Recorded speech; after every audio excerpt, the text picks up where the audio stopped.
Tmura, Daf Lamed Bet, la première ligne, nouvelle Mishnah.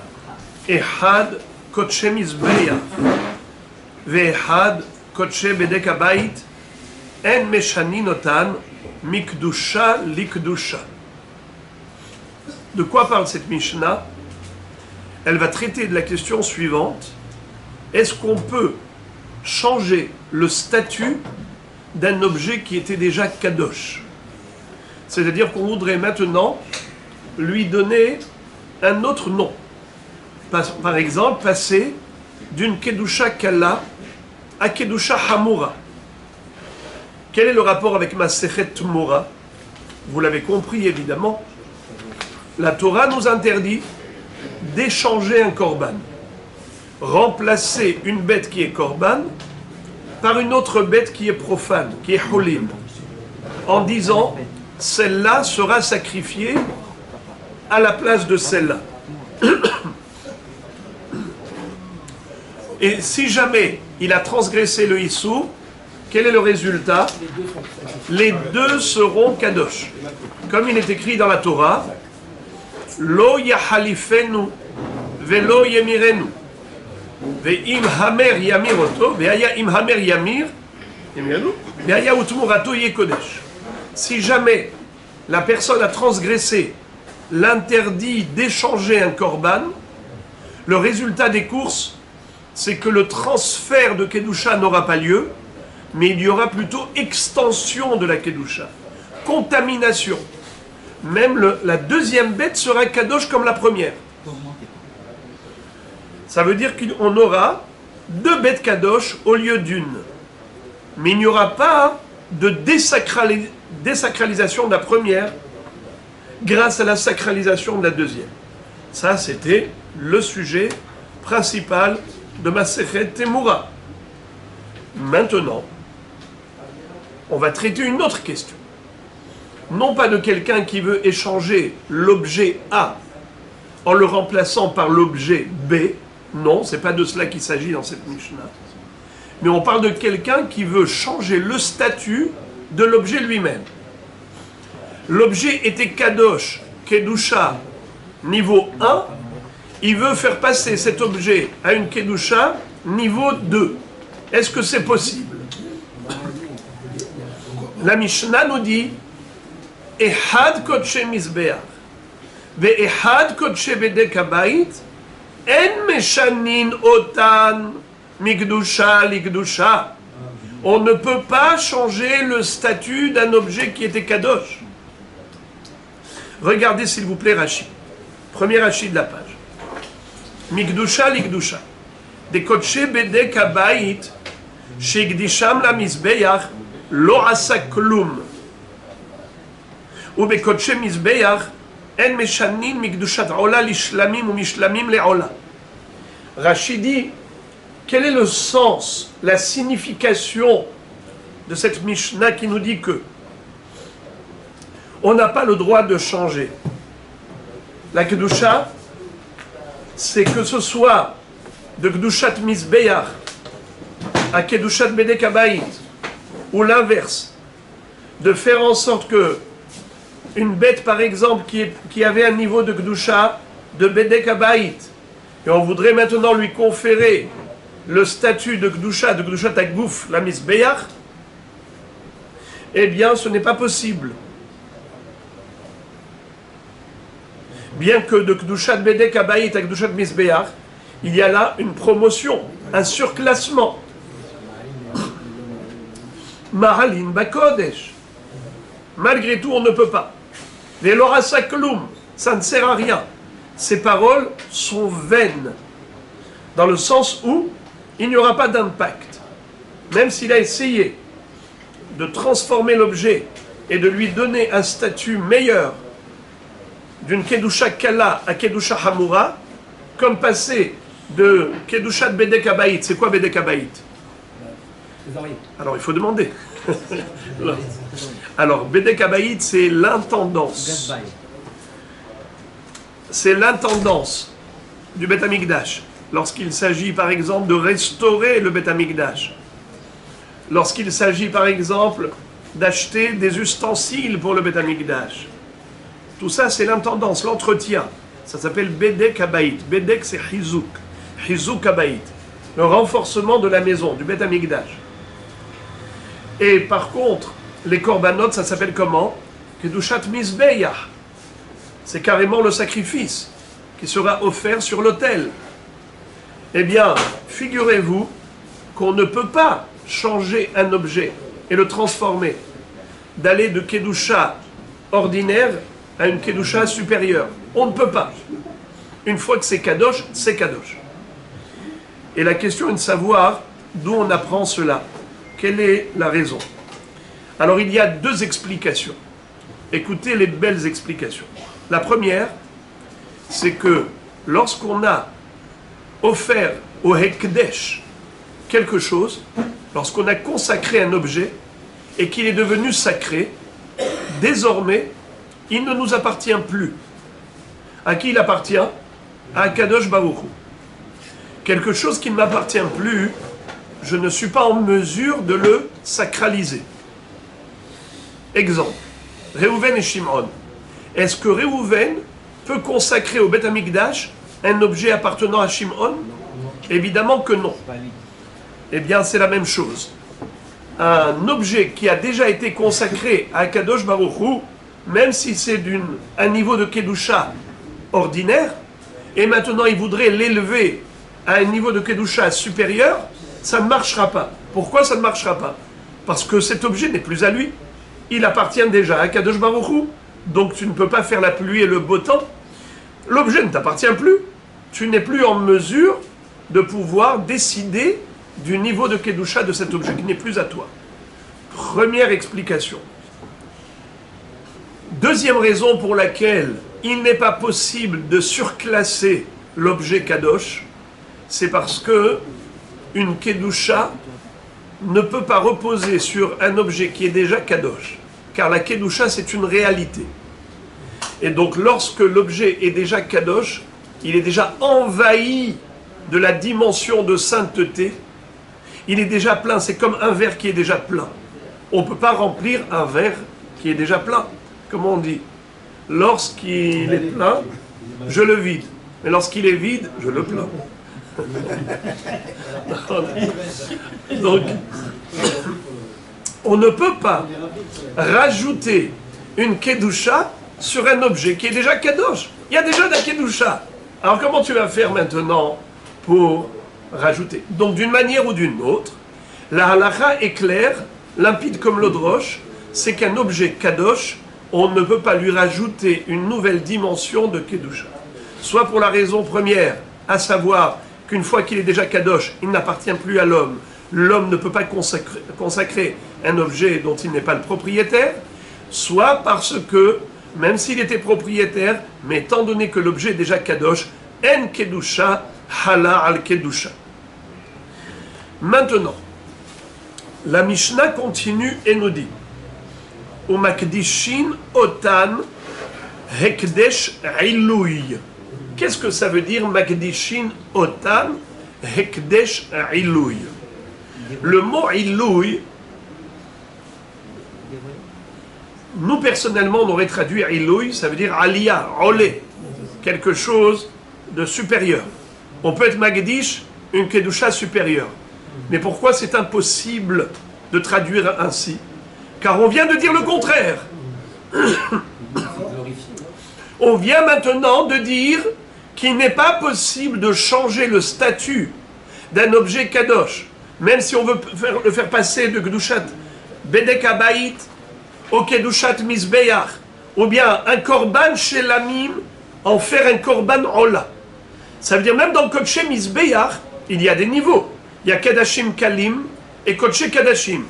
Kadashim Kalim, c'est Kedusha légère. Kodshe Kadashim, c'est le Saint des Saints. C'est-à-dire que Kedusha supérieur. Alors, passer de Shlamim à Ola, ça pourrait paraître à nos yeux comme un surclassement. Comme ils appellent ça en hébreu, des shadreg.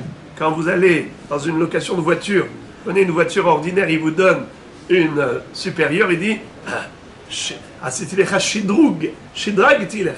Je tenais un surclassement. Eh bien, ce n'est pas possible, nous dit la Mishnah, de faire des surclassements, des shidrugim. Pourquoi? En meshanin mikdusha likdusha. Même de shlamim à ola. Alors, que veut dire aval makdishim otam hekdesh ilouy? Si on traduit le mot ilouy par aliyah, par supérieur, alors on vient de dire le contraire, qu'on ne peut pas changer. Et là maintenant tu me dis que oui, tu peux leur conférer une dimension supplémentaire, une kedusha d'un niveau supérieur, mais tu viens de me dire le contraire. Alors le mot ilouy, ici, a une explication qui n'a rien à voir avec le ilouy comme on le comprend. Regardez Tosfot en haut, première ligne de Tosfot à gauche, Makdishin otan hekdesh ilouy lashon shuma kemo ma'alim bedamim klomar shamin kama koach yeshlo ba kedem faresh ba'arachim hamatpis ola lebedek habayit im neder noten et dameha שהרי אם היה נאבד היה חייב לשלם ואם נדבה נותן לפי טובת הנאה שבה פירוש ומצא שקיל דבר מועט מישראל חברו כדי להקריב במשמר בן ביתו כהן, לשון רש"י.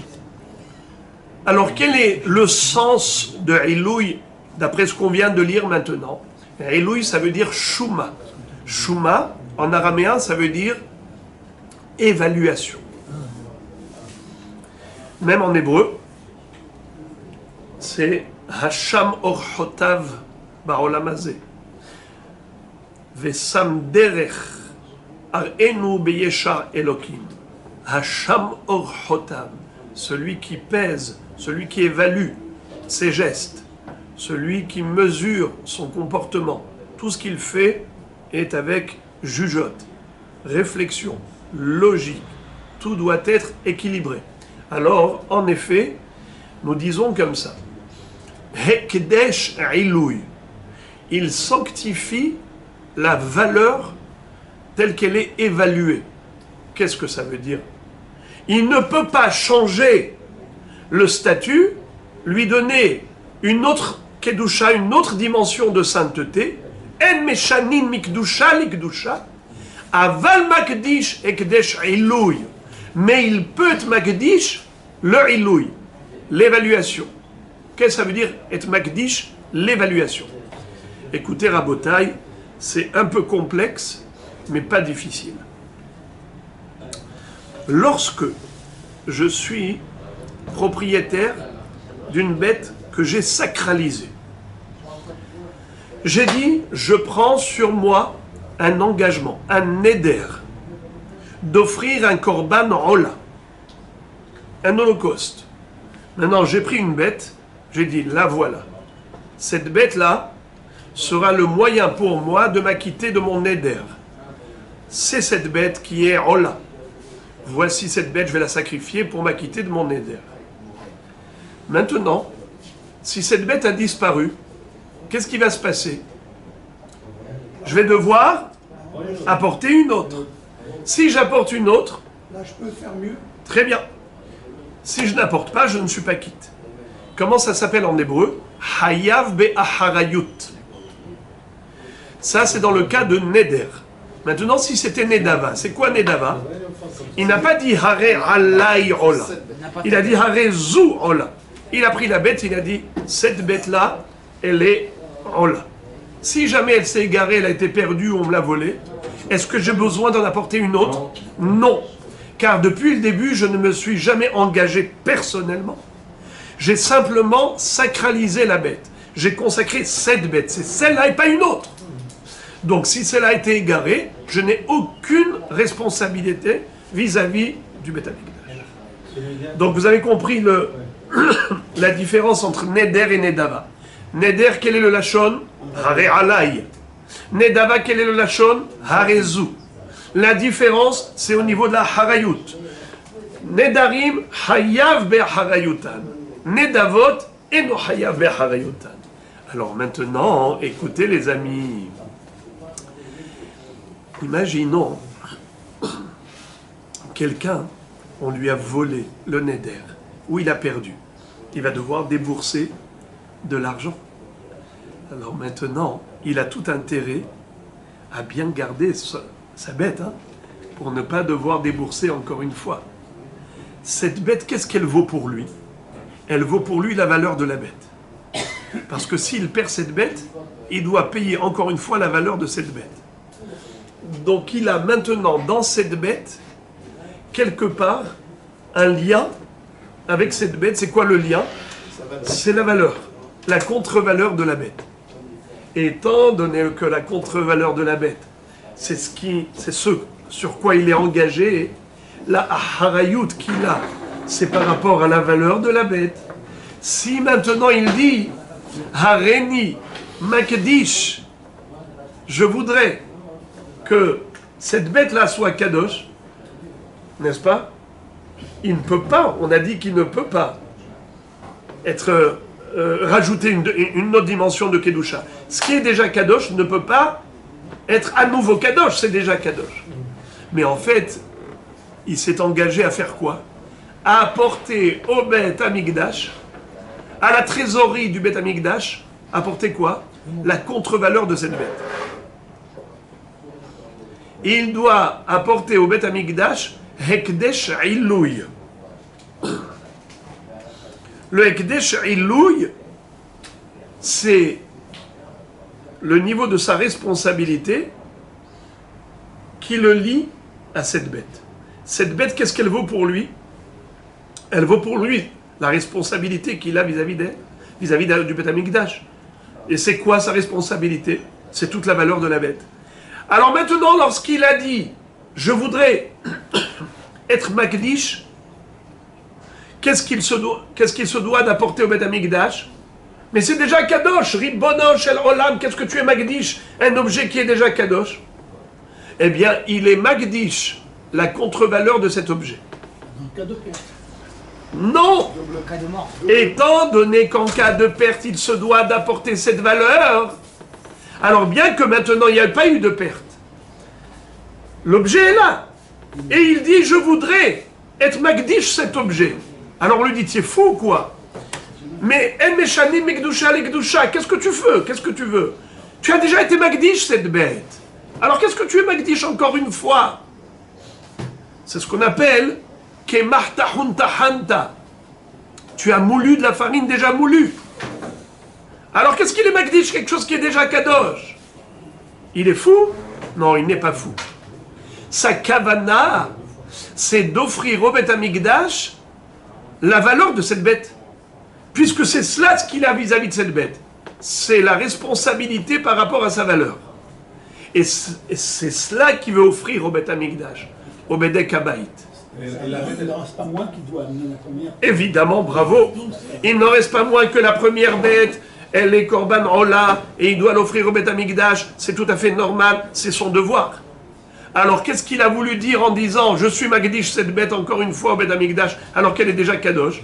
C'est qu'il a voulu s'engager à apporter ce qui le relie à cette bête. C'est quoi qui le relie à cette bête? La harayut, la responsabilité. Responsabilité vis-à-vis de quoi? Que si jamais elle est égarée, alors il doit apporter encore une autre bête à la place de celle-là. Ce qui veut dire que celle-là, qu'est-ce qu'elle vaut pour lui? Sa propre valeur.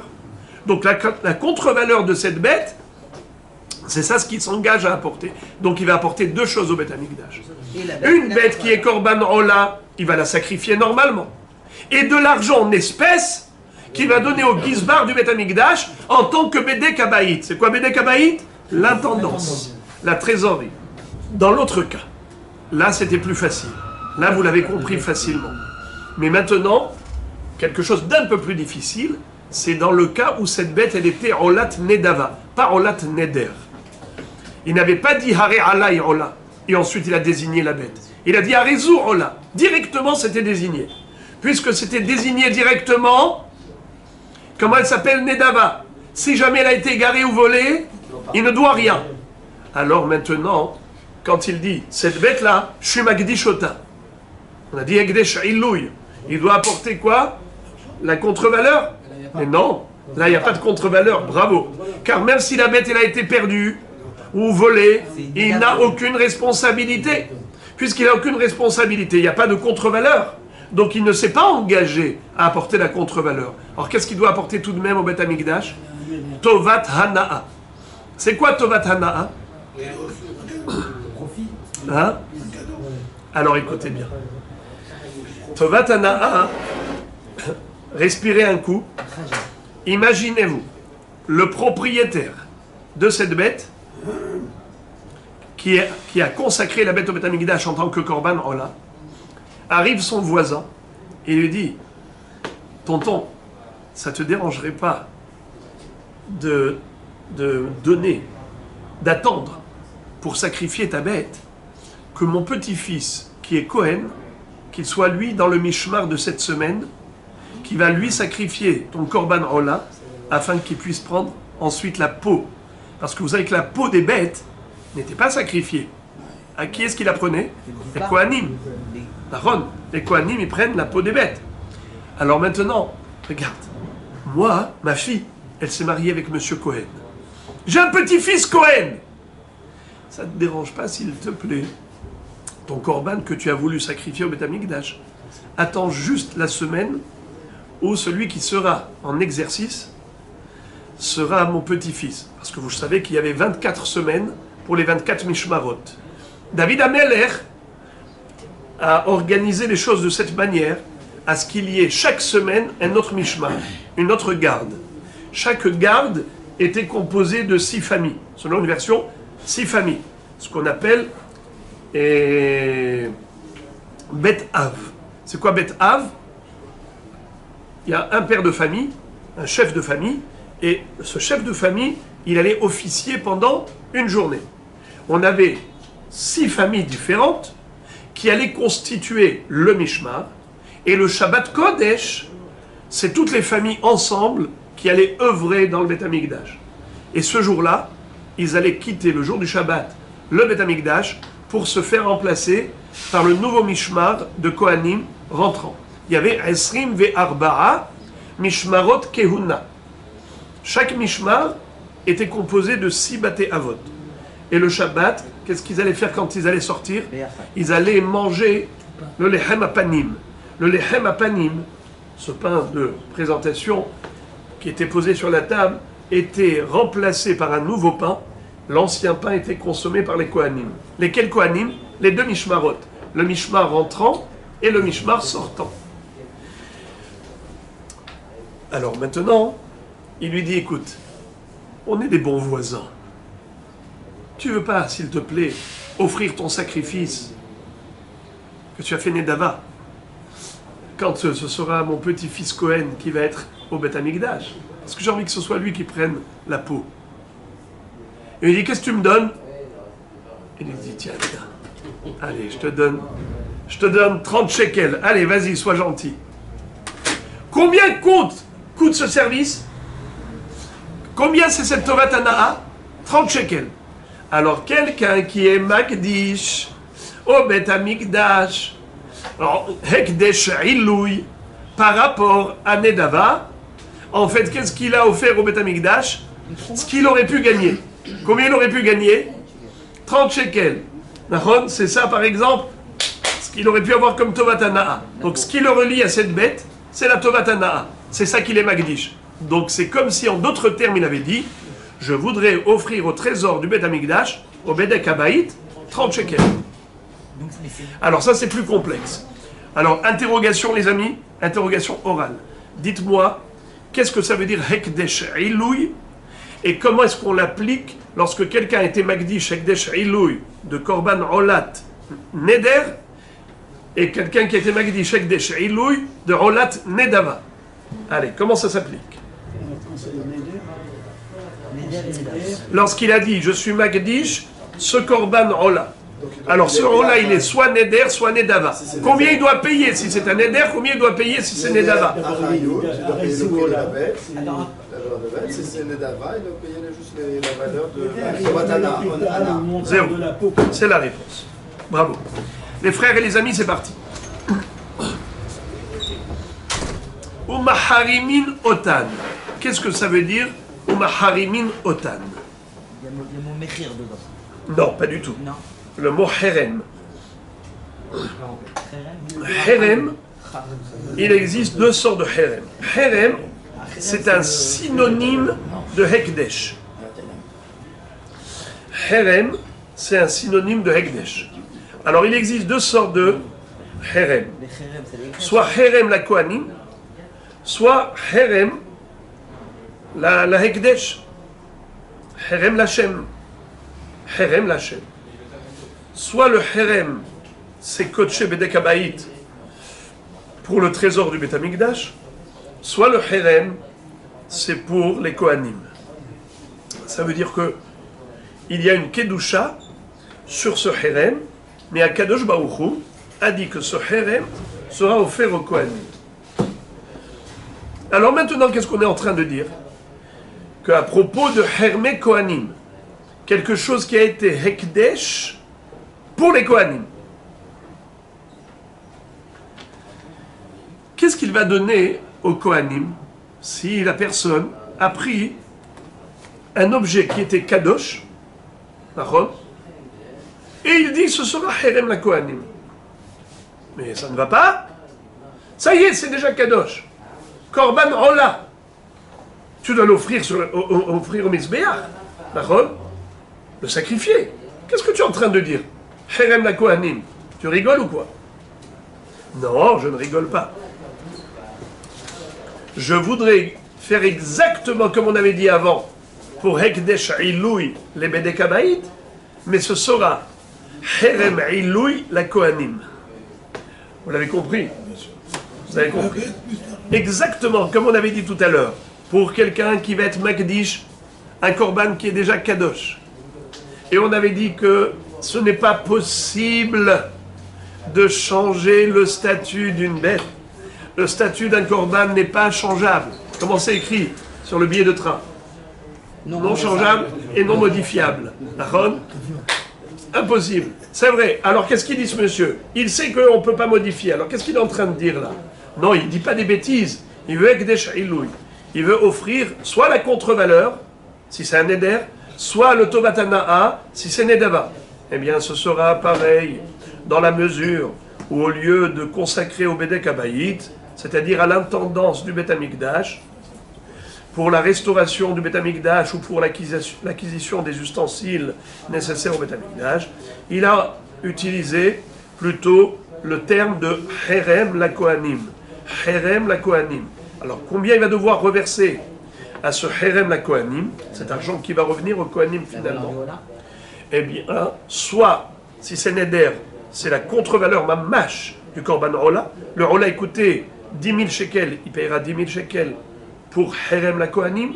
Soit c'était une Nedava, donc il ne s'est pas engagé pour 10 000 shekels, il s'est engagé que pour Tovatana'a. C'est quoi Tovatana'a?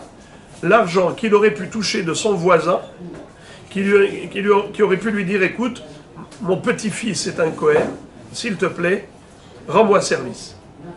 Offre ton korban dans la semaine et le jour où mon petit-fils Kohen sera au sacerdoce, sera au service. Parce que je voudrais qu'il puisse gagner la peau.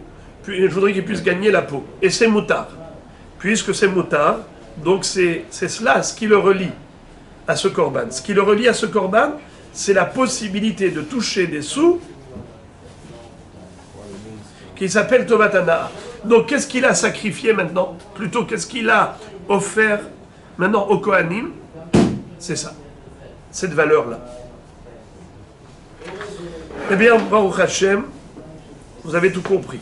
Maintenant, la Mishnah conclut avec une phrase qui est plus facile. Ve'immetu ikaveru, Rabbi Shimon Omer, Kodesh Bedek Habayit, immetu ipadu. Alors, pour comprendre cela, je vous invite à regarder Rashi. Rashi se situe au milieu de la page, un peu avant le mot Gemara. Immetu, Kodesh Mizbeach, afilu leachar sheu mamu, aval adayin lo nifdu, ikaveru ve'no yachol livdotam uleachilam laklavim, ואפילו למאן דאמר פודים את הקודשים לאחידן הכלבים, הנמילה בשנעשו טרפה, דעיקר מדע והערכה, Aval metullo de ba'inan armada ve'aracha. Qu'est-ce que Rashi nous enseigne ici? C'est extrêmement beau. Quel est le din de Kodashim Ba'ale Mumim? Un korban ola ou korban shlamim qui ont subi un défaut. Qu'est-ce que je fais maintenant avec? Vous savez ce que l'on fait? Eh bien, on rachète la kedusha. Je prends la bête, je prends de l'argent et je dis que la kedusha de cette bête qui n'est plus sacrifiable parce qu'elle a subi un défaut, mais comme elle était initialement korban ola ou korban shlamim, que cette sainteté passe sur l'argent. Cet argent va servir à quoi? À acheter une nouvelle bête parfaite qui, elle, deviendra le korban ola ou shlamim et sera sacrifiée à la place de la première qui a subi un défaut. Comment ça s'appelle? Kadashim Ba'ale Mumim Shenifdu. Qu'est-ce que cette Mishnah nous enseigne? Elle nous enseigne que si jamais on n'a pas fait le pidyon auparavant, et qu'en attendant cette bête qui était Korban Ba'al Mum est morte, maintenant qu'elle est morte, je ne peux plus faire pidyon. Le pidyon d'une bête Korban qui a subi un défaut, c'est un pidyon qui est réalisable que dans la mesure où la bête est vivante. Mais si elle est morte, ça y est, je ne peux plus faire pidyon. Qu'est-ce que j'en fais? Je l'enterre. Pourquoi l'enterrer? On va lui faire une ashkava. C'est quoi ça? L'enterrement, c'est juste une mesure de précaution pour que personne n'aille en profiter.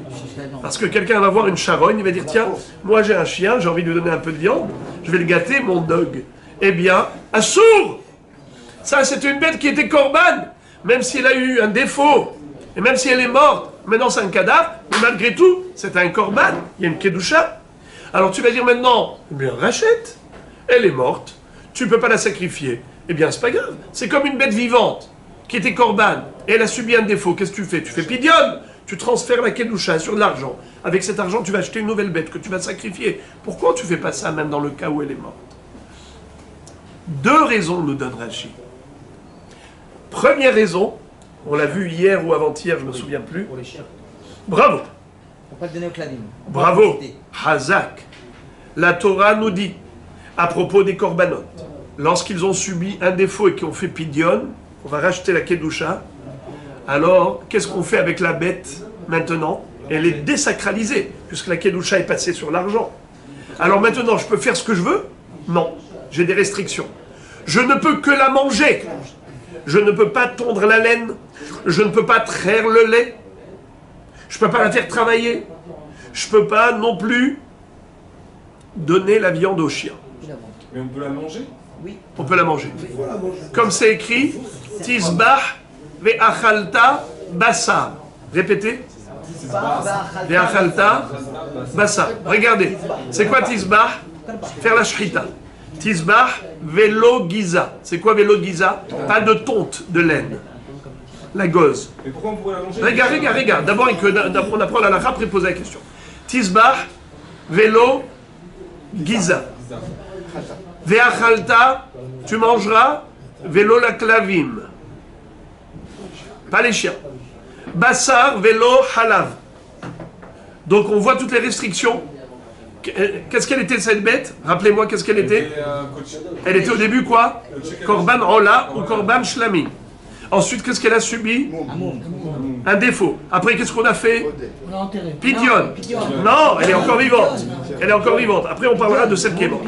Je parle de l'axiome de base parce que je voudrais qu'on comprenne le chidouche. Qu'est-ce qu'on a fait après le pidyon? On a racheté notre bête. On a fait la shrita, on la mange. Qu'est-ce qu'on n'a pas le droit de faire?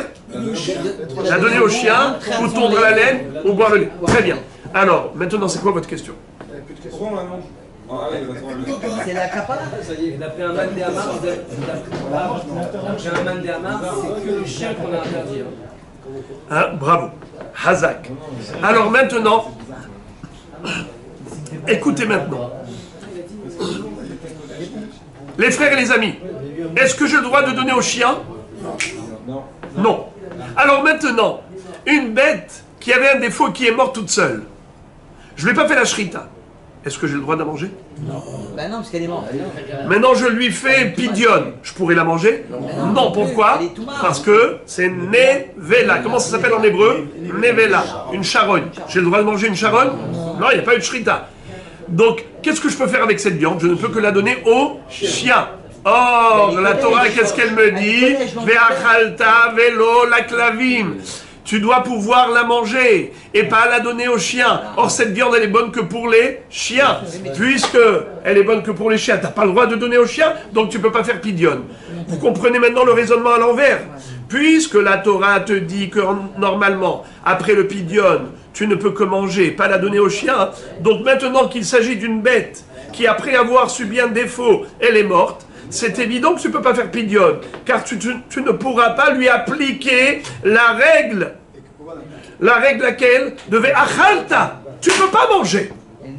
Ça, c'est une raison que donne Rashi. Mais Rashi dit, mais nous avions appris dans le daf précédent que il existe une baraïta qui n'est pas d'accord avec la Mishnah, et elle dit que même si qu'on a le droit de donner aux chiens.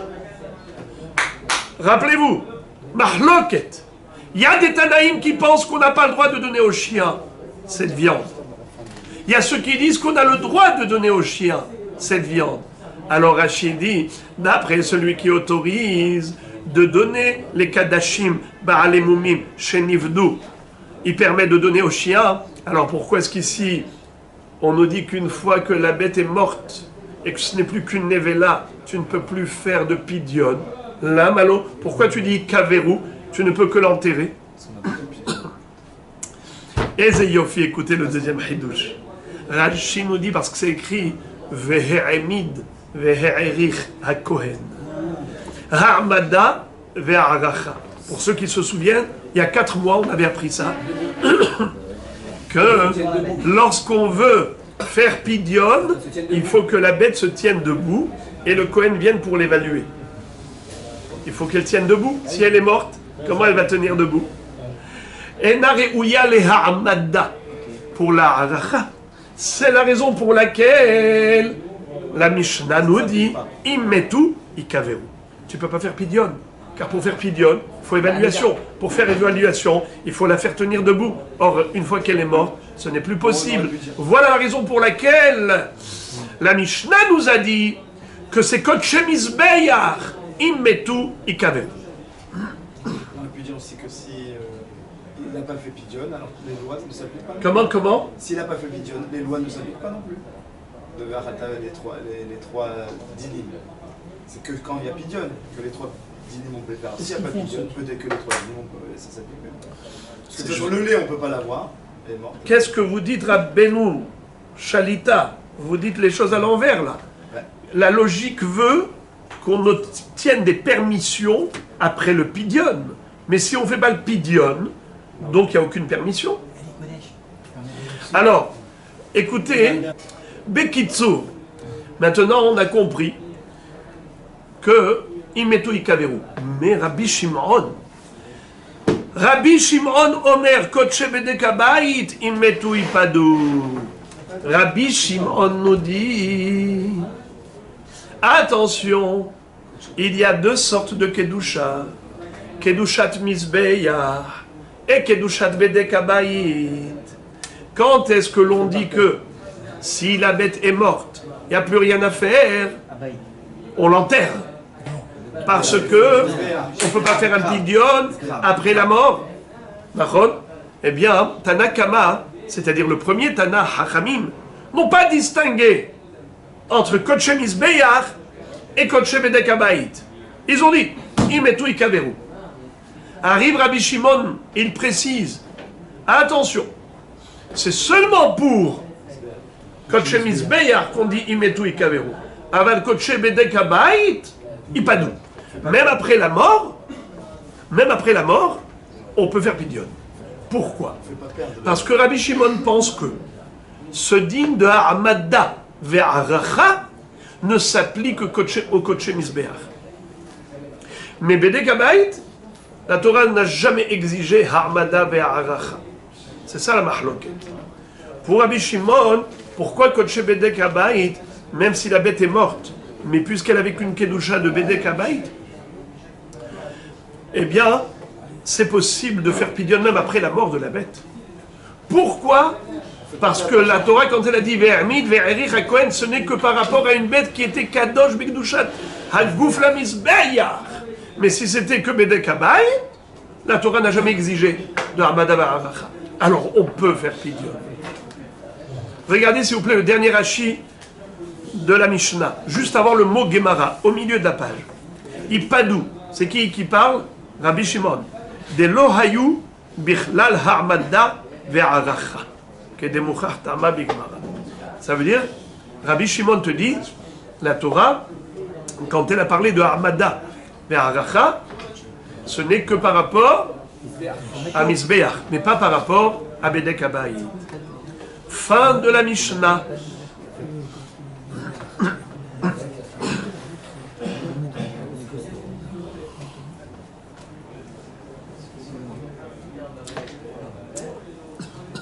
Je me rappelle le mot Ipadou. Ipadou, c'est une conjugaison du verbe pidyon, l'ifdot. Ah oui, d'accord. L'ifdot, seulement il y a la forme active, ifdou, et la forme passive, ipadou. Maintenant, la Gemara commence par nous citer un enseignement de Rav Huna. Amar Rav Huna, Koche Mizbeach, Shehitpisan leherme kohanim, lo asa klum. Ma'itama, Amar Kra, Kol herem, Kodesh kadashim hu Lashem. Kol herem de Kodesh kadashim have, Lashem hu. Qu'est-ce que ça veut dire? Rav Huna nous dit que si quelqu'un a pris une bête qui était Kadosh Bigdushat Mizbeach, et maintenant, qu'est-ce que ce monsieur a dit? Je voudrais être Makdish, cet objet qui était déjà Kadosh, et lui rajouter une dimension de sainteté qui est laquelle? Herme Kohanim. Herme Kohanim.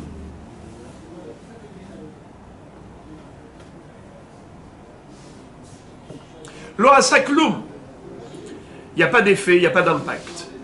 Ce qu'il vient de faire, c'est nul et non avenu. Zéro. Ma'itama. Pour quelle raison? D'où est-ce qu'il déduit Rav Huna cet enseignement qu'il n'est pas possible de s'engager à donner quelque chose au Kohanim par le biais d'une telle sacralisation? Quand tu sacralises un objet qui est déjà sacré, il n'y a pas de possibilité de sanctifier. Eh bien, même si tu as fait ça en tant que Herem la Kohanim, il y aura zéro impact. Ça veut dire que ces paroles sont nulles et non avenues. Il n'y a pas eu d'engagement quelconque. Kodesh Mizbeach Shetpisan Herme Kohanim, Lo asa klum. Ma'itama. Pour quelle raison? Amarkra, Kol Herem Kodesh Kadashim Hu Lashem. Comment il comprend le pasouk? Il met la virgule ainsi. Regardez la virgule. Kol Herem Kodesh Kadashim, virgule, Hu Lashem.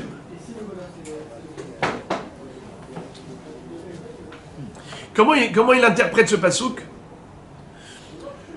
Tout objet qui est Kodesh Kadashim, et il a voulu en faire un Herem, eh bien sache que ce Herem, la Kohanim, ne va pas changer quoi que ce soit. Ça restera l'Hachem. Dans le sens où tu ne peux pas rajouter une Kedusha sur une Kedusha. Et puisque ça appartient déjà à Kadosh Baruch Hu, tu ne peux pas maintenant t'engager vis-à-vis des Kohanim. Parce qu'il faut quand même comprendre quelque chose. C'est extrêmement important. Le Herem, la Kohanim, c'est pas simplement un cadeau au Kohanim, qui va directement du Israël au Kohen. Non. C'est un cadeau qui passe par le Beth Amikdash.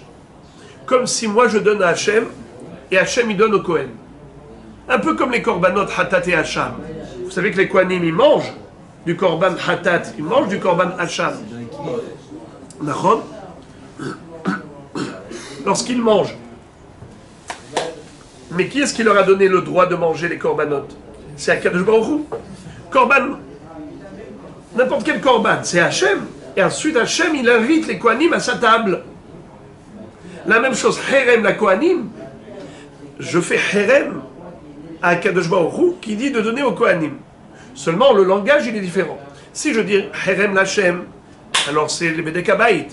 Si je dis Herem la Kohanim, c'est Bet Migdash Kohanim. Vous avez compris ça? C'est compliqué ou c'est pas compliqué? Lorsque je dis Herem l'Hachem, et je n'ai pas dit Herem la Kohanim, alors Herem l'Hachem, c'est que comme si j'avais dit Hekdesh l'Hachem. Je prends un objet, n'importe quel objet, je dis Herem l'Hachem, c'est quoi?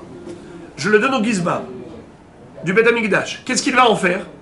Il va le vendre. Et l'argent sera reversé où? Dans le trésor du Bedek Habayit. D'accord?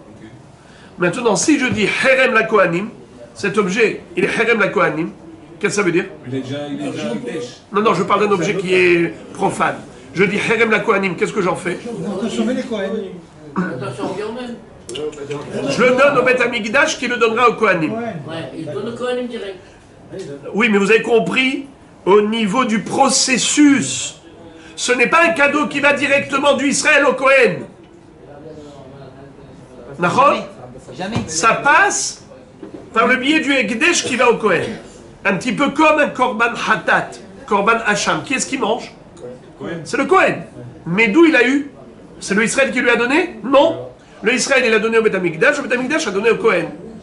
Le processus, il est comme ça. Ça veut dire qu'il y a une dimension de sainteté dans ce Herem la Kohanim. C'est ça ce que je veux dire. Vous avez compris? C'est une parenthèse. C'est une parenthèse dont on n'a pas besoin pour l'instant, mais au niveau du concept, il faut absolument mettre les points sur les i. D'abord la conception. Herem la Kohanim, c'est Hekdesh la Kohanim. C'est Hekdesh qui va ensuite au Kohen. Ok? Je ferme la parenthèse. Maintenant, qu'est-ce qu'on est en train de dire? Qu'un objet qui est déjà Kadosh au Bet Amikdash en tant que Korban ne peut pas revêtir une deuxième dimension. Il ne peut pas incarner une dimension nouvelle de sainteté, laquelle? De Herem la Kohanim. C'est ce que dit Ravuna. De quel pasouk il a déduit? Lisons le pasouk. Kol Herem Kodesh Kadashim Hu Lashem.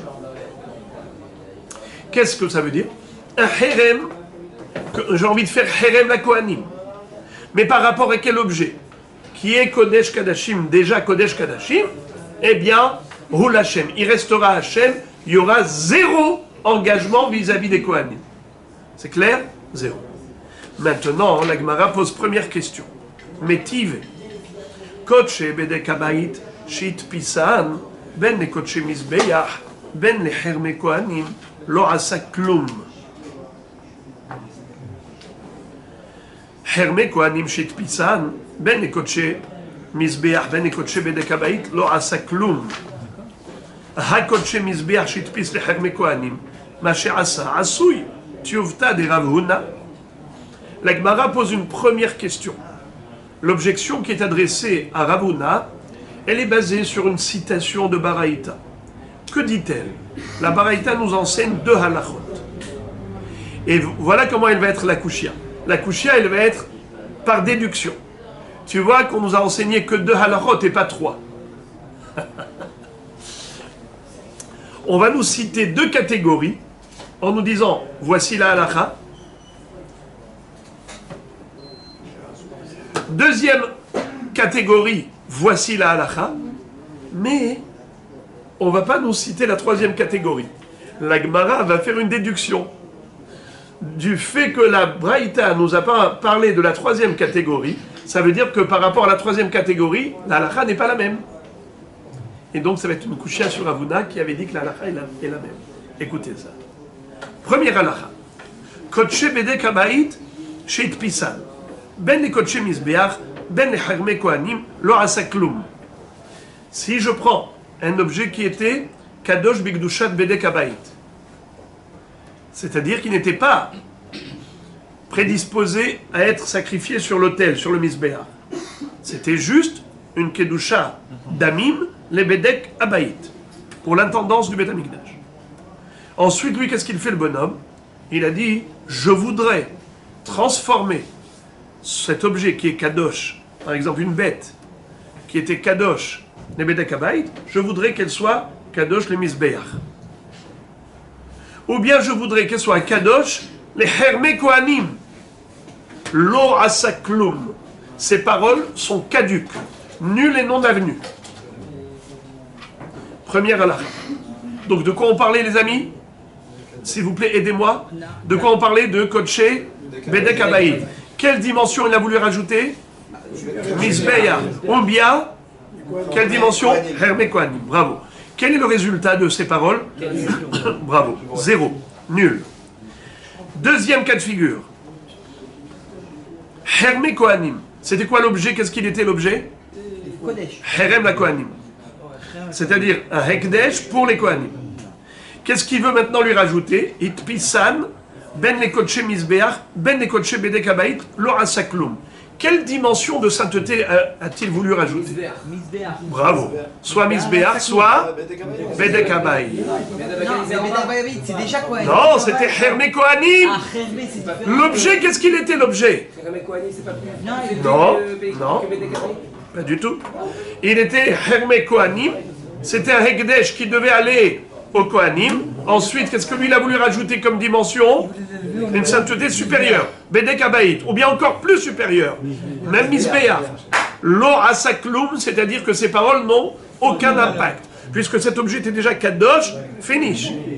Les frères et les amis. Les frères et les amis. Qu'est-ce que vous avez... De quoi on a parlé ici? De combien de catégories on a parlé? Soit de Kodshe Bedek Habayit, soit de Hermé Kohanim. Non, l'objet, qu'est-ce qu'il était? Premier cas, Kodshe Bedek Habayit, c'était... Première catégorie, c'était quoi? Kodshe Bedek Habayit.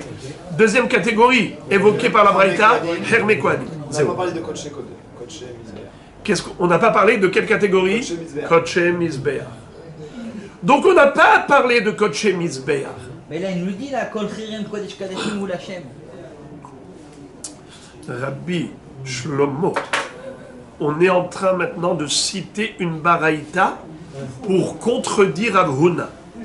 Rav Huna a cité un pasouk. Il a donné une halakha basée sur un pasouk. La Gemara va citer une baraïta pour le contredire en lui disant tu n'as pas compris le pasouk. C'est sûr que c'est faux comment tu as interprété le pasouk. Car de cette baraïta, je déduis le contraire de ce que tu as dit. Toi, tu es un Émora, tu ne peux pas contredire un Tana. La baraïta, c'est des Tanaïm. Si la baraïta dit le contraire de ce qu'a dit Rav Huna, c'est que ce qu'a dit Rav Huna, c'est faux. Car il ne peut pas contredire un Tana. Alors, comment maintenant on va démontrer le contraire de Rav Huna pour le réfuter à partir de cette baraïta? C'est qu'on le fait par déduction. On dit, tu vois que la Braïta a dit que les paroles sont nulles et non avenues, lorsque l'objet, qu'est-ce qu'il était? Kodshe Bedek Habayit. Il a voulu rajouter une dimension de sainteté, is not good. Ou bien l'objet, qu'est-ce qu'il était? Hermé Kohanim. Il a voulu rajouter une dimension de sainteté, is not good. Très bien. Mais quel serait le din dans le cas où l'objet, qu'est-ce qui était kadosh? Kodshe Mizbeach. La Braïta n'en a pas parlé. Donc ça veut dire qu'il est en... Ça veut dire que le din, il est différent.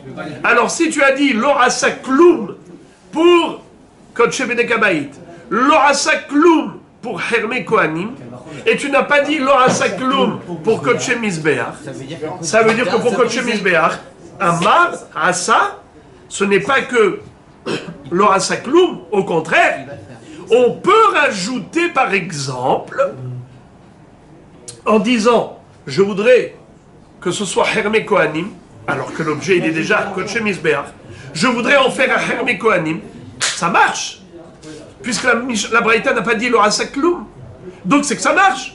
Or, qu'est-ce qu'a dit Rav Huna? Relisons les paroles de Rav Huna au début de la Gemara. Amar Rav Huna, Kodshe Mizbeach, Shehit Pisan, les Hermé Kohanim, l'orasa kloum. Il a déjà dit. Il a dit le contraire. Lui, il a dit l'orasa kloum. Et nous, on dit aussi. Mais lui, c'est un Émora. Et la Braïta n'a pas dit ça. c'est qu'elle veut nous dire le contraire. Mais la Braïta, elle n'est pas cohérente. Parce que la Braïta, elle dit qu'on ne peut pas ni monter ni descendre. Et là, on a un cas où, a priori, il serait l'exception qui est dans la règle. La Braïta a dit Elle a pas dit. Ouais. de passer de Kodesh Bedek Habayit à autre chose, on ne peut pas. De Hermé Kohanim à autre chose, on ne peut pas. Quel est le din dans le Kodesh Mizbeach? A priori, de là, on apprend la règle qu'on peut ni monter en Gdusha ni descendre. Non. Si, Non. Parce que si c'était vrai, si c'était vrai, la Braïta aurait dit, eh ben on ne peut pas changer, ni monter, ni descendre. Elle n'a pas dit ça. Elle s'est fatiguée, la Braïta. Elle a fait couler beaucoup d'encre. Pour te citer premier cas, pour te citer deuxième cas. Ça veut dire que elle est en train maintenant de te citer cas par cas. Si elle t'a pas cité le troisième cas, c'est qu'il n'existe pas. Et donc, puisque la liste elle est exhaustive, donc je déduis de là que, en effet, dans le cas de Kodesh Mizbeach, si j'ai envie d'en faire Hermé Kohanim, c'est possible, dans le sens où il va s'engager, bien sûr, à apporter cette bête comme un sacrifice, mais en plus, il s'engage à donner Hermé Kohanim. Alors, Ravuna, comment il va répondre à cette question bombe? Il va te donner une belle réponse. Amar lecha Ravuna, ki shaira, ahada shaira. De Kodesh Mizbeach, shitpisa nebedek habayit, ma she'asa asouy. Aval leherme kohanim lo asa klum. Qu'est-ce que ça veut dire?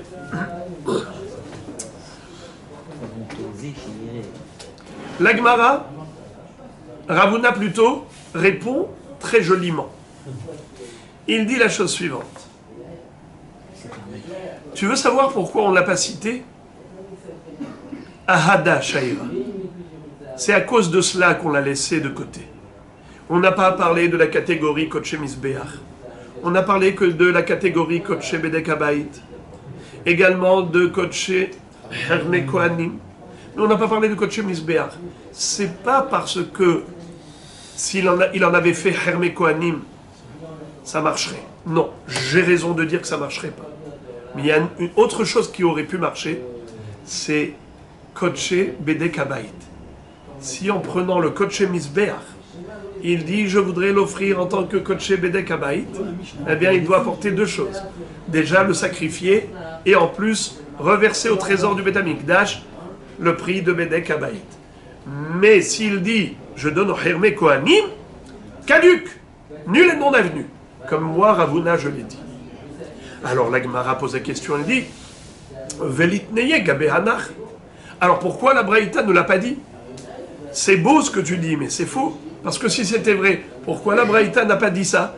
Dans le cas catégorie Bedek Habayit, eh bien, 0. Dans la catégorie Hermé Kohanim, ce qu'il a dit, c'est 0. Mais dans la catégorie Kodesh Mizbeach, si c'est pour Bedek Habayit, ça marche. Si c'est pour Hermé Kohanim, ça marche pas. Qu'elle me le dise. Qu'elle me le dise. Il répond Tana de itbetarte katane. De l'itbetarte lo katane. Qu'est-ce que ça veut dire? Cette baraïta n'a cité que les cas où on a tarté. C'est quoi tarté? Tarté, ça veut dire deux en araméen. Que lorsqu'on a deux éléments, pas un, c'est-à-dire Kodesh Mizbeach ne peuvent pas devenir ni Kodesh Bedek Habayit, ni Hermé Kohanim. N'est-ce pas? Hermé Kohanim ne peuvent devenir ni Kodesh Mizbeach, ni Kodesh Bedek Habayit. C'est deux. Par contre, Kodesh Mizbeach, tu peux les transformer en Bedek Habayit, mais pas en Hermé Kohanim. Répétons. Kodesh Bedek Habayit, ils ont deux halachot. Kodesh Bedek Habayit, c'est quoi les deux halachot? Ni Kodesh Mizbeach ne peut être transformé ni en Kodesh Mizbeach, ni en Hermé Kohanim. Hermé Kohanim ne peuvent être transformés ni en Kodesh Mizbeach, ni en Kodesh Bedek Habayit. Par contre, si je prends la catégorie Hermé Kohanim, pardon, Kodesh Mizbeach, pardon. Vous êtes là. Par contre, si je prends la catégorie Kodesh Mizbeach, je ne peux pas la transformer en Hermé Kohanim, mais je peux la transformer en Kodesh Bedek Habayit. Alors, ça fait qu'il y en a un sur deux. C'est pour cela qu'on n'a pas voulu citer. La Braïta te cite que les exclusions de deux. exclusion de 2. Mais si c'est exclusion que de 1, elle n'a pas voulu en parler. Et comme ça, Rav Huna, qu'est-ce qu'il a fait? Il a tiré son épingle du jeu. Tu n'as pas pu le réfuter. Je sais, je connais votre question, n'ayez pas peur, elle sera traitée. C'est pour ça que je ne vous réponds pas maintenant, parce que je sais qu'elle sera répondue après. Vous connaissez pas ma question. Oui. Alors, pourquoi de Bedek Abaït à Coach Misbah, ça marche pas? Et si l'inverse, oui, ça marche, pourquoi ça marcherait pas? Pourquoi? Votre question, c'est pourquoi? On a vu que de Coach Misbah à... Oui. Oui, très bien. Bonne question. Bedek Abaït, ça marchait. Oui. Alors dans ce cas, l'inverse... Non, Coach Misbah à Bedek Abaït, oui. Coach Misbah à Bedek Abaït, oui. Alors l'inverse, pourquoi ça marcherait pas? Pourquoi ça marcherait pas? Ça, c'est une très bonne question. Razak, mettez-la de côté. Bonne question, c'est le pourquoi. D'accord? On met de côté. Alors maintenant, la Gemara continue et elle dit Rav Huna, tu contredis la Mishnah.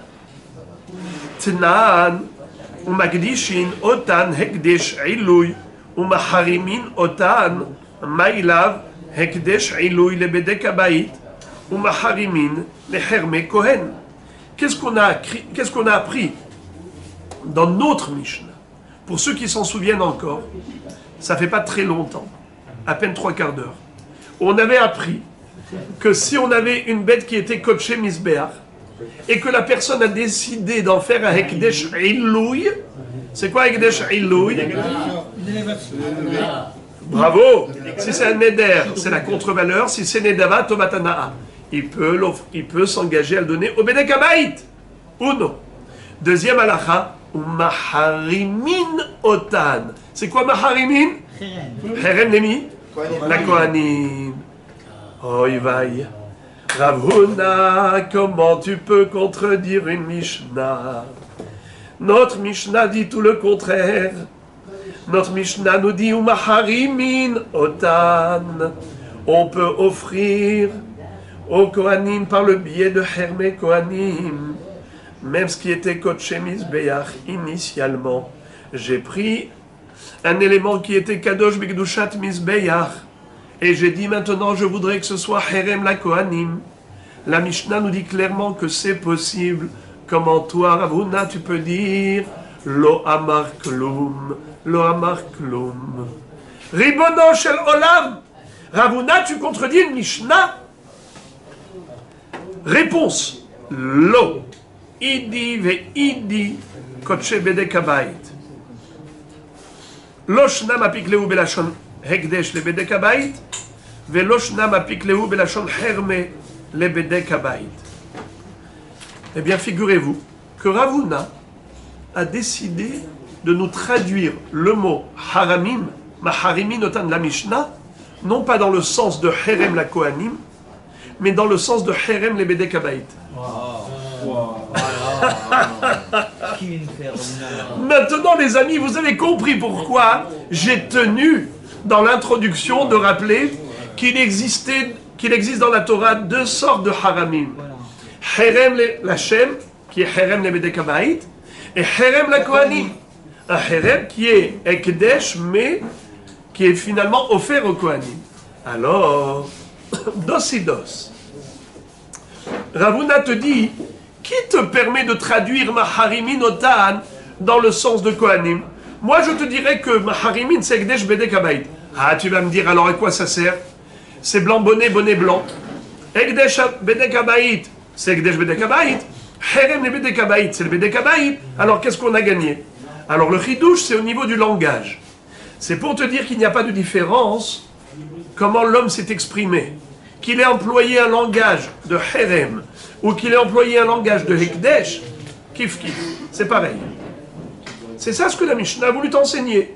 Mais c'est pas que elle t'a parlé de deux catégories, de Hekdesh le Bedek Abayit et de Herem la Kohanim. Non, on est toujours dans la même catégorie, à savoir Hekdesh le Bedek Abayit, seulement il n'y a pas de différence comment l'homme s'est exprimé. C'est comme deux choses différentes. Comme deux choses complètement différentes. C'est ce qu'on avait cru. Mais il te dit non, tu n'es pas obligé de comprendre comme ça. Tu peux dire que Maharimin, c'est toujours la même catégorie, sauf le Lachon est différent. C'est ça ce qu'il dit. Après, la Gemara dit Ve'alotane achi, excuse me. Au niveau de la Mishnah, tu peux tirer ton épingle du jeu. Mais au niveau de la Braïta qui explique cette Mishnah, il est clairement écrit le contraire. Quoi? Ve'alotane achi, detani ababaraïta, hekdesh ilui, kodshe bedek habayit, umaharimin otam, meherme kohanim. Donc, excuse-moi Ravuna, j'aurais bien voulu accepter ton pirouche, mais il est contredit par la Baraïta elle-même. La Baraïtot, c'est des Tanaïm. Donc la Baraïta qui explique cette Mishnah, elle dit clairement que Maharimin, c'est Maharimin la Kohanim, c'est Hermé Kohanim. Alors ne fais pas dire à la Mishnah ce qu'elle n'a pas dit. Tu ne peux pas dire que c'est juste une question de langage, mais on est toujours dans la même catégorie. C'est clair? Vérod. On va en plus enfoncer le clou pour réfuter Ravuna. Vérod, Hatania. Kodshe misbeach shekdisho leherme kohanim, ma she'asa asui. Plus clair que ça, on ne peut pas. La Braïta dit clairement, si tu as pris un objet qui était kadosh la misbeach, et tu as été magdish oto herme kohanim, ma she'asa asui. Qu'est-ce que ça veut dire ma she'asa asui? En effet, c'est valable. C'est incroyable. La Gemara termine en disant Tchuvta de Ravuna, Tchuvta. La réfutation des paroles de Ravuna, c'est une réfutation valable et on n'a pas de réponse. On a réfuté l'enseignement de Ravuna. Tout ça pour ça? Comme Teko, comme si on pouvait dire ainsi. Ça veut dire que Ravuna se retrouve réfuté par une Braïta qui dit clairement le contraire. Lui, il a dit Lo Amar Klou, et la Braïta dit Amar ve Amar. Seulement, la question que la Gemara va poser maintenant, c'est que comment peut-on réfuter Ravuna? Grâce à une Braïta? Mais Ravuna, il a cité un pasouk. Ravuna, il n'a pas dit des choses vaines. Il n'a pas dit des choses de lui-même. Il s'est appuyé sur un pasouk. Qu'est-ce qu'il se rappelle du pasouk? Bravo, bravo. Kol herem kodesh kadashim hu l'Hashem. Répétez. Kol herem kodesh kadashim hu l'Hashem. Comment il a expliqué, interprété ce verset? Il a dit que tout herem que tu vas faire comme herem kohanim sur un objet qui est déjà kodesh kadashim, qui est déjà kodesh misbeach, c'est pas possible parce qu'il est déjà l'Hashem. D'accord? Alors, s'il s'appuie sur un pasouk, comment la Braïta peut dire le contraire du pasouk? Vous entendez maintenant? C'est le monde à l'envers. On va renverser la vapeur. Au lieu de réfuter Ravuna, on va réfuter la Braïta. Ça veut dire, Ravuna, on lui dit, ce que tu dis c'est faux parce que tu contredis un Tana. Nous, on va dire au Tana, mais ce que tu dis c'est faux, tu contredis un pasouk. D'accord? Alors, comment le Tana a pu contredire un pasouk? La réponse, c'est que le Tana va te dire que ce pasouk est interprété différemment. Tout à l'heure, comme on avait mis la virgule, Kol herem, kodesh kadashim, virgule, hu l'Hashem. Lui, maintenant, le Tana, comment il va te dire? Amar ula, amar kra, herem, kol herem. Qu'est-ce que ça veut dire? Tout don au Kohanim et les Lui, Oula, c'est aussi un Emora. Et il vient défendre les Tanaïm. Et il dit, tu veux savoir comment le Tana il a compris le pasouk? Kol herem. C'est quoi le mot kol? On aurait pu écrire herem. Veherem. Herem. C'est quoi kol herem? Bravo. Les deux sortes de haramim. Herem le bedek habayit et herem la kohanim. Tous ces haramim peuvent reposer sur Kodesh Misbeach, sur Kodesh Kadashim. Kol herem, Kodesh Kadashim hu l'Hashem. Qu'est-ce que ça veut dire? N'importe quel herem, même un herem la Kohanim, peut reposer sur un Kodesh Kadashim, sur Kodesh Misbeach. Alors, la Gemara dit, tu as compris? Voilà comment le Tana est en adéquation avec le Pasouk. Mais simplement, au passage, la Gemara dit jusqu'ici, c'est clair, c'est limpide comme l'eau de roche.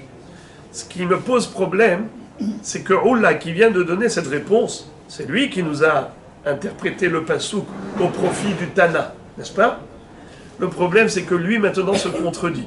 La Gemara va citer un enseignement de Oula de par ailleurs pour dire, a priori, Oula s'auto-contredit, et la Gemara va donner une belle réponse. Et ce sera la fin de notre daf d'aujourd'hui.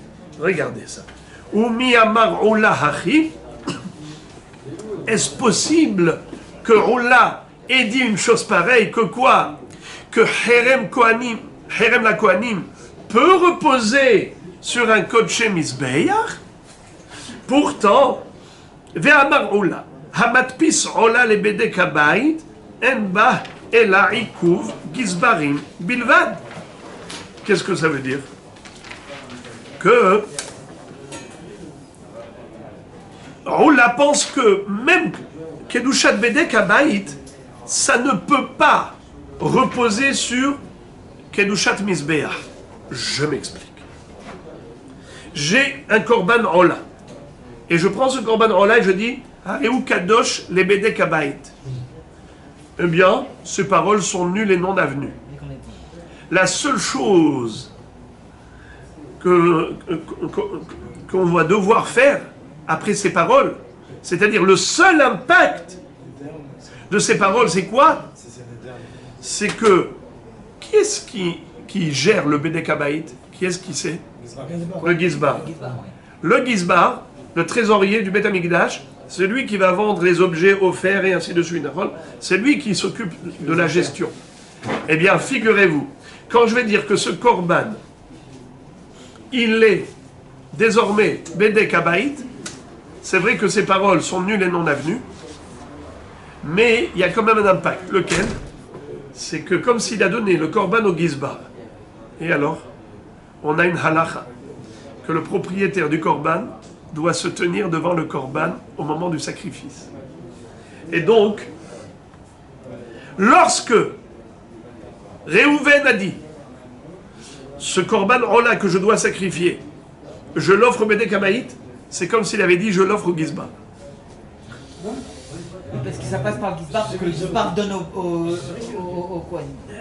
Alors maintenant, puisqu'il a dit ça, je le donne au Bedek Habayit, en réalité, ce Korban, il reste Korban. Sauf que nous avons une halakha qui dit, quand on sacrifie un Korban, il faut que le propriétaire soit présent. C'est qui maintenant le propriétaire? Le Gizbar aussi. Étant donné qu'il a dit que ce Korban sera au Bedek Habayit, c'est vrai que la Kedusha du Bedek Habayit ne peut pas reposer sur un Kodesh Mizbeach. Mais, au moins ça a un impact. Lequel? C'est que, désormais, le Gizbar est considéré comme propriétaire, ce qui requiert sa présence au moment du sacrifice. Mais Bevada, il n'y aura pas de transformation du Korban Ola. Korban Ola, il restera Korban Ola. Alors la Gemara, maintenant, raisonne par un raisonnement d'a fortiori, Kalva Homer. Si déjà Kedushat Bedek Habayit ne peut pas reposer sur Kedushat Mizbeach, à plus forte raison que Herem la Kohanim, que ça va à des humains finalement, c'est sûr que ça ne peut pas reposer sur Kodesh Mizbeach. D'accord? Alors, puisque Oula, c'est lui l'enseignant, c'est lui qui m'a dit ça, que Hamatpis Ola le Bedek Habayit en baila ikuv gizbarim bilvad. Alors comment est-ce qu'il a pu dire que en effet le Herem la Kohanim c'est hal sur Kodesh Mizbeach? Il a même interprété le pasouk dans ce sens en disant Kol Herem Kodesh Kadashim Hu Lashem. Mais comment est-ce qu'il a pu dire ça, Kol Herem, que n'importe quel Herem, pas seulement les Bedek Habayit, mais même Herem Kohanim, c'est hal sur Kodesh Mizbeach. Mais lui-même a dit que ces paroles sont nulles et non avenues. Le seul impact de ces paroles, c'est d'exiger la présence du Gizbar au moment du sacrifice. Donc ça veut dire qu'il n'y a pas de Herem Kohanim qui peut reposer sur Kodesh Mizbeach. Alors, Oula s'auto-contredit. C'est la question de l'Agmara. L'Agmara de répondre. Une réponse très étonnante. Mi derabanan. Ukra lim'ila ou deata. Qu'est-ce que ça veut dire? En fait, ce que la Braïta avait dit précédemment, qu'en effet, qu'est-ce qu'elle disait la Braïta? Qu'on peut faire reposer la Kedusha de telle catégorie sur telle catégorie sur telle catégorie. En réalité, non, c'est faux. Oula pense que il n'y a pas de possibilité. Il n'y a pas de possibilité de faire reposer une Kedusha 2 sur une Kedusha 1. Une fois qu'on a déjà un niveau de Kedusha, tu ne peux pas rajouter. Alors le pasouk, à quoi il sert? Pourtant, on a un pasouk qui dit Kol Herem Kodesh Kadashim ou Lachem. Il te dit Lim'ila ou Deata. Qu'est-ce que ça veut dire Lim'ila? C'est pour nous dire qu'il y a un issour de profaner le Hekdesh, même pour Herem Kohanim. Je m'explique. Est-ce qu'on a le droit de profiter d'un objet sacré? Non. Celui qui a profité d'un objet sacré, quel korban il doit apporter? Korban Me'ila. S'il a fait par inadvertance, il doit apporter quel korban? Hacham Me'ilot. Il doit payer Keren Chomesh ve Hacham. Il doit rembourser Keren et Chomesh. Il apporte korban Hacham Me'ilot. N'est-ce pas? Il y a 6 Hachamot. Hacham Gezelot, Hacham Me'ilot, Hacham Shivha Harufa, Hacham Nazir, Hacham Metzora, Hacham Talouy. Dites-moi, quelqu'un qui a profité de Kodesh Mizbeach, il doit apporter Hacham Me'ilot. Quelqu'un qui a profité de Kodesh Bedek Habayit, il doit apporter Hacham Me'ilot. Alors, quelqu'un qui a profité de Hermé Kohanim, est-ce qu'il doit apporter Hacham Me'ilot? Non, c'est à ta pour le Kohen de faire ça, de toucher un corban Kohen. Hermé Kohanim. Non, il ramène pas. Quelqu'un qui a profité, donc il a profané, entre guillemets, Hermé Kohanim. J'ai déjà dit que pour Kodesh Mizbeach, il doit apporter, pour se faire pardonner, Korban Me'ila. Pour se faire pardonner de la profanation du Kodesh Bedek Habayit, il doit apporter Korban Me'ila. Est-ce que quelqu'un qui a profité et profané Hermé Kohanim, il doit apporter Korban Hacham Me'ilot? Est-ce que ça s'appelle Me'ila? Non, quand il a volé à Hachem, oui. Voilà le Hidouche. Le Hidouche est là. C'est de nous dire qu'en effet, même Hermé Kohanim, ça incarne une dimension de Kedusha. Et donc celui qui profiterait serait Hayav Korban Me'ila. Kol Herem Kodesh Kadashim ou Lachem. Eh bien, les mots sont limpides comme l'eau de roche. Ces mots, qu'est-ce qu'ils veulent dire? Kol Herem. Pas seulement le Herem de Bedek Habayit, mais même le Herem de Kohanim. Même le Herem de Kohanim, ça a un statut de quoi? De Kedusha. Et par conséquent, celui qui en profiterait à des fins personnelles serait considéré comme un profanateur. Quel est le digne de celui qui a profané le sacré? Pour se faire pardonner, il faut qu'il offre un korban me'ila. C'est exactement ce que ce pasouk veut nous enseigner. D'après Oula, c'est cela le sens. You understand, my friend? Alors la Gemara dit, ok, alors on a compris.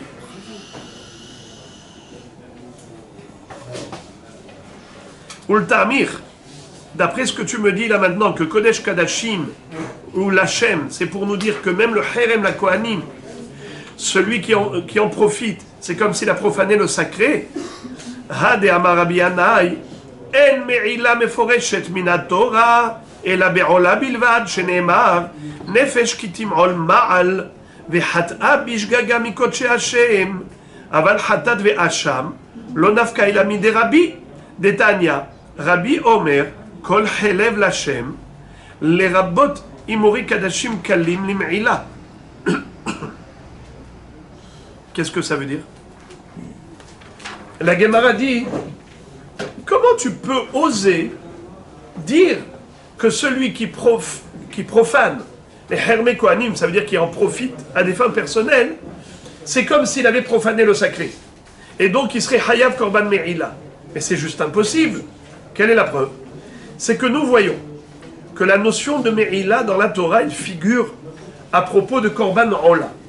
Et la Braïta de dire, pardon, pas la Braïta, Rabbi Anaï de dire, En Me'ila meforeshet mina Torah, et la Be'ola bilvad. C'est-à-dire, la notion de Me'ila, nous, c'est uniquement par rapport au Korban Ola. D'accord? Non, on avait dit aussi Korban qu'on donnait au Kohen.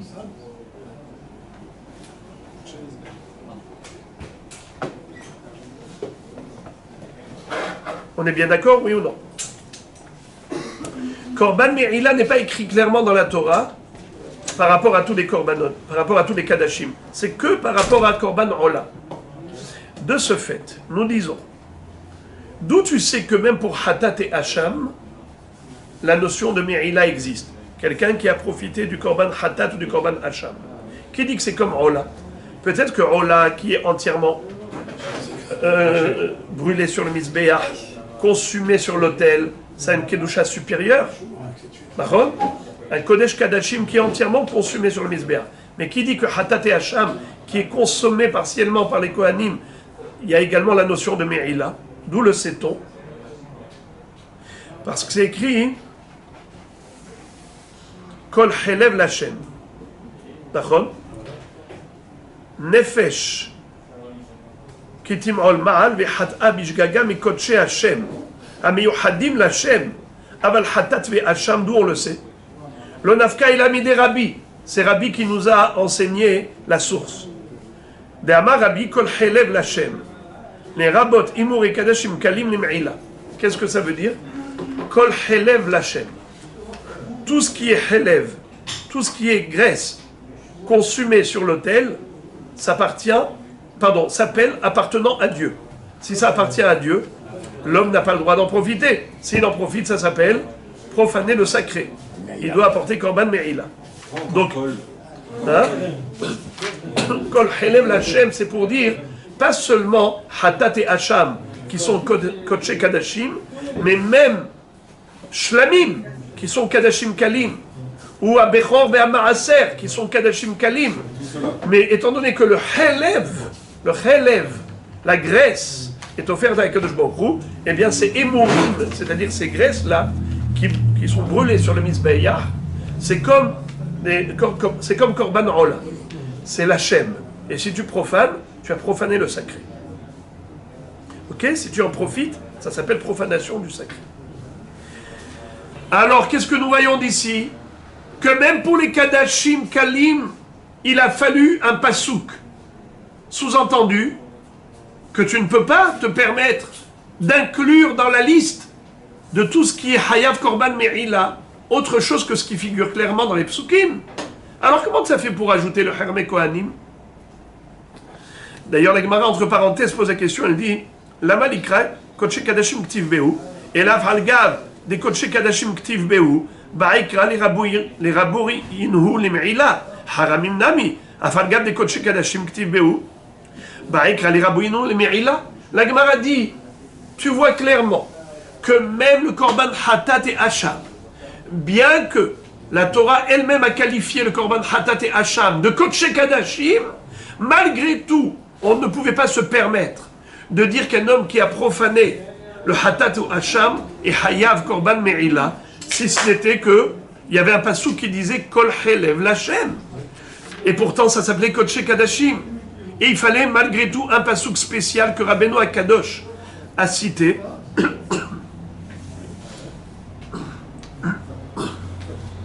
Kol Chelev Lachem. Alors, même le Herem la Kohanim, bien que la Torah l'appelait Kodesh Kadashim, rappelez-vous, dans quel pasouk? Kol Herem, Kodesh Kadashim hu Lachem. Et alors, bien que ce soit Kodesh Kadashim, c'est pas pour autant qu'il y a Hiyuv Me'ila. Donc, la Gemara, quelque part, elle pose une kushia à Rabbi Anaï. Et elle n'a pas répondu. Dans le sens où on ne comprend pas comment Rabbi Anaï a pu déduire le Hiyuv Korban Me'ila pour la profanation du Herem la Kohanim. Pourtant, nous n'avons pas de pasouk qui le disent clairement. On a trouvé un pasouk dans Korban Ola. On a trouvé un pasouk pour Hatat ve'Hacham. On a trouvé un pasouk pour les Imurim de Kadashim Kalim. Mais stop, ça s'arrête là. Herem la Kohanim, ça va à des humains. Le Kohen, c'est un être humain. Donc qui te dit que dans ce cas-là, il y a aussi Hiyuv de Korban Me'ila? Et la Gemara reste en suspens par rapport à cette question.